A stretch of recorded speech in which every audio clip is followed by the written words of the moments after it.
EPS update. सरकार ने सुनी कर्मचारियों की बात, बदल दिया नियम। सरकार ने ईपीएस 95 के नियमों में बदलाव करते हुए 6 महीने से कम सेवा वाले कर्मचारियों को भी निकासी की अनुमति दी है। टेबल डी में संशोधन से 23 लाख कर्मचारियों को अधिक निकासी लाभ मिलेगा, जिससे उनकी आर्थिक सुरक्षा बढ़ेगी। नई दिल्ली। सरकार ने कर्मचारी पेंशन योजना ईपीएस 1995 के नियमों में महत्वपूर्ण बदलाव किया है, जिससे लाखों कर्मचारियों को लाभ होगा। इस बदलाव के तहत अब 6 महीने से कम अंशदायी सेवा वाले कर्मचारी भी ईपीएस खाते से पैसे निकाल सकेंगे। इससे हर साल लगभग 7 लाख कर्मचारी, जो पहले इस सुविधा से वंचित थे, अब इसका लाभ उठा पाएंगे। क्या है नया नियम? श्रम मंत्रालय ने घोषणा की है कि अब ईपीएस के तहत 6 महीने से कम समय तक योगदान करने वाले कर्मचारी भी निकासी लाभ के लिए पात्र होंगे।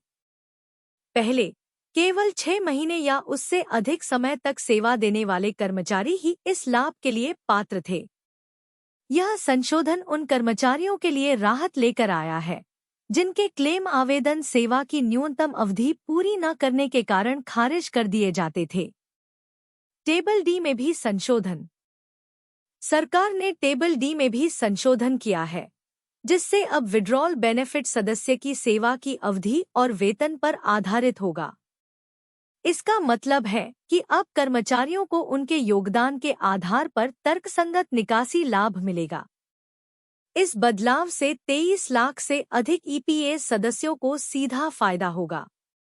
उदाहरण के लिए, अगर कोई सदस्य 15,000 रुपये के मासिक वेतन पर 2 साल 5 महीने तक सेवा करता है, तो पहले के नियमों के अनुसार उसे 29,850 रुपये मिलते थे। लेकिन अब नए नियम के तहत उसे 36,000 रुपये का निकासी लाभ मिलेगा। क्यों जरूरी था यह बदलाव? 2023 से 24 में 7 लाख विड्रॉल क्लेम आवेदन खारिज कर दिए गए थे, क्योंकि ये आवेदनकर्ताओं ने 6 महीने से कम समय तक ईपीएस में योगदान किया था। सरकार के इस फैसले के बाद ऐसे सभी ईपीएस सदस्य जो 14 जून 2024 तक 58 वर्ष की आयु के नहीं हुए हैं, वे भी पैसे निकालने के लाभ के लिए पात्र हो जाएंगे। श्रम मंत्रालय का बयान। श्रम मंत्रालय ने कहा कि यह बदलाव ईपीएस 95 स्कीम के उन सदस्यों के लिए है जो 10 साल तक लगातार योगदान नहीं कर पाते और बीच में ही स्कीम छोड़ देते हैं। अब ये सदस्य भी अपने अंशदान का लाभ उठा सकेंगे। कैसे मिलेगा लाभ? नए नियम के तहत किसी भी कर्मचारी को अपने ईडीपी एम्प्लॉयमेंट डिडक्शन पीरियड की अवधि और वेतन पर आधारित निकासी लाभ मिलेगा।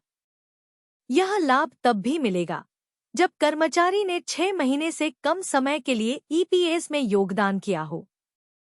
इससे कर्मचारियों को उनकी सेवाओं के अनुसार अधिक लाभ मिलेगा और उनके फंड का सही उपयोग हो सकेगा।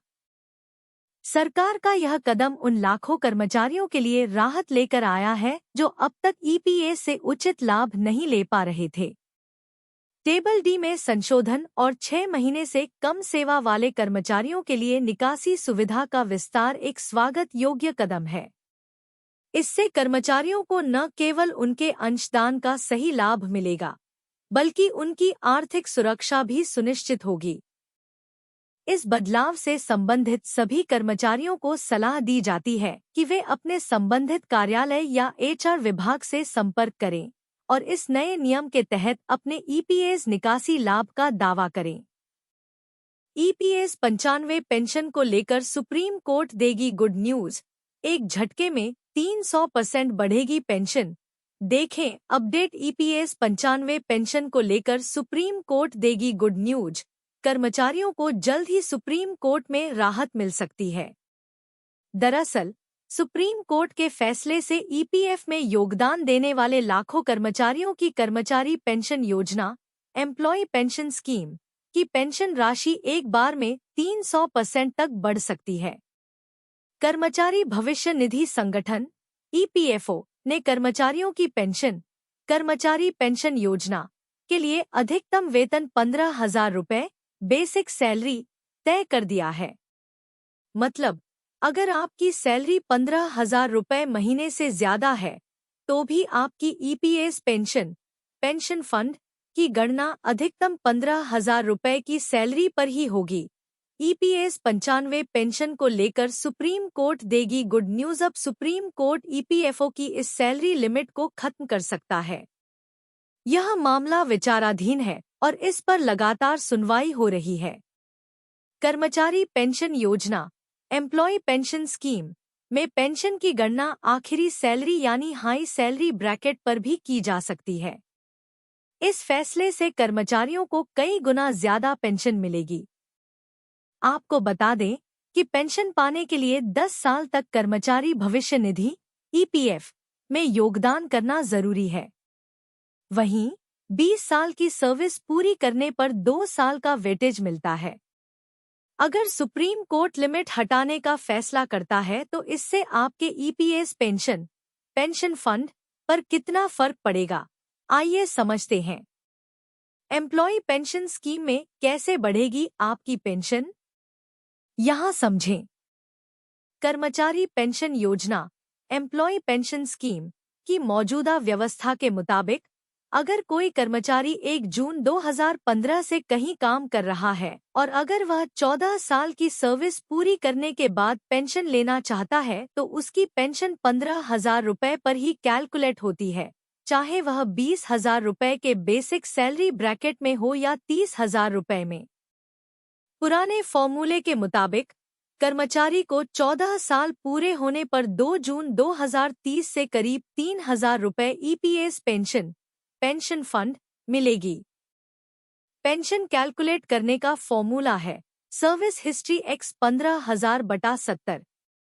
लेकिन अगर सुप्रीम कोर्ट कर्मचारियों के पक्ष में फैसला देता है तो उसी कर्मचारी की पेंशन बढ़ जाएगी। ईपीएस पेंशन फंड को उदाहरण नंबर 1। मान लीजिए किसी कर्मचारी का वेतन बेसिक सैलरी प्लस डीए 20,000 रुपये है। ईपीएस पेंशन फंड फॉर्मूले से गणना करने पर उसकी पेंशन 4,000 रुपये 20,000 x 14 70 4,000 रुपये होगी। इसी तरह जितना ज्यादा वेतन होगा उसे उतना ज्यादा पेंशन लाभ मिलेगा। कर्मचारी पेंशन योजना एम्प्लॉय पेंशन स्कीम में ऐसे लोगों की पेंशन में 300% की वृद्धि हो सकती है। क्या है एम्प्लॉय पेंशन स्कीम का पूरा मामला? केंद्र सरकार ने 1 सितंबर 2014 से अधिसूचना जारी करके कर्मचारी पेंशन संशोधन योजना 2014 को लागू किया था। इसका निजी क्षेत्र के कर्मचारियों ने विरोध किया और साल 2018 में केरल हाई कोर्ट में इस पर सुनवाई हुई। ये सभी कर्मचारी ईपीएफ और विविध प्रावधान अधिनियम 1952 की सुविधाओं के दायरे में आते थे। कर्मचारियों ने कर्मचारी पेंशन योजना एम्प्लॉय पेंशन स्कीम के नियमों का विरोध किया और कहा कि इससे उन्हें कम पेंशन मिलती है, क्योंकि सैलरी 15,000 से ज्यादा होने पर भी ईपीएस पेंशन फंड की गणना अधिकतम 15,000 रुपये सैलरी पर तय की गई है। हालांकि केंद्र सरकार द्वारा 1 सितंबर 2014 को किए गए संशोधन से पहले यह राशि 6,500 रुपये थी। केरल हाईकोर्ट ने ईपीएफओ के नियमों को अनुचित मानते हुए कर्मचारियों की रिट स्वीकार करते हुए अपना फैसला सुनाया था। इस पर ईपीएफओ ने सुप्रीम कोर्ट में एसएलपी दाखिल की थी, जिसे सुप्रीम कोर्ट ने खारिज कर दिया था। ईपीएस 95 पेंशन को लेकर सुप्रीम कोर्ट देगी गुड न्यूज। जनवरी 2021 में सुप्रीम कोर्ट ने 2019 के अपने ईपीएस पेंशन फंड के फैसले पर पुनर्विचार किया और मामले की सुनवाई करने का फैसला किया। 17 अगस्त से लगातार मामले की सुनवाई हो रही है। दरअसल केरल हाईकोर्ट के आदेश के खिलाफ श्रम मंत्रालय और ईपीएफओ ने याचिका दाखिल की थी। ईपीएफओ का मानना है कि इस आदेश से कर्मचारी पेंशन योजना एम्प्लॉय पेंशन स्कीम में पेंशन 50 गुना तक बढ़ सकती है। 25 अगस्त को जस्टिस यूयू ललित और जस्टिस अजय रस्तोगी की बेंच ने मामले की सुनवाई करते हुए मामले को 3 सदस्यीय बड़ी बेंच को भेजने का फैसला किया था। मामला अभी भी लंबित है। ईपीएफओ पेंशन भोगियों के लिए बड़ी खबर, न्यूनतम पेंशन 9,000 रुपये करने की तैयारी। सरकार ईपीएफओ पेंशन भोगियों की न्यूनतम पेंशन को 1,000 रुपये से बढ़ाकर 9,000 रुपये करने पर विचार कर रही है। यह निर्णय श्रम मंत्रालय की आगामी बैठक में लिया जा सकता है, जिससे लाखों पेंशन भोगियों को आर्थिक राहत मिलने की उम्मीद है। नई दिल्ली, कर्मचारी भविष्य निधि संगठन ईपीएफओ के लाखों पेंशन भोगियों के लिए एक महत्वपूर्ण खबर आ सकती है। सरकार वर्तमान न्यूनतम मासिक पेंशन को 1,000 रुपये से बढ़ाकर 9,000 रुपये करने की योजना पर गंभीरता से विचार कर रही है। यह महत्वपूर्ण फैसला श्रम मंत्रालय की आगामी बैठक में लिया जा सकता है, जिससे पेंशन भोगियों को बड़ी राहत मिल सकती है। पेंशन भोगियों की लंबे समय से मांग। कई वर्षों से ईपीएफओ के पेंशनर्स न्यूनतम पेंशन में बढ़ोतरी की मांग कर रहे हैं। मौजूदा 1,000 रुपये की पेंशन कई पेंशन भोगियों के लिए पर्याप्त नहीं है, जिससे उनका जीवन यापन मुश्किल हो जाता है।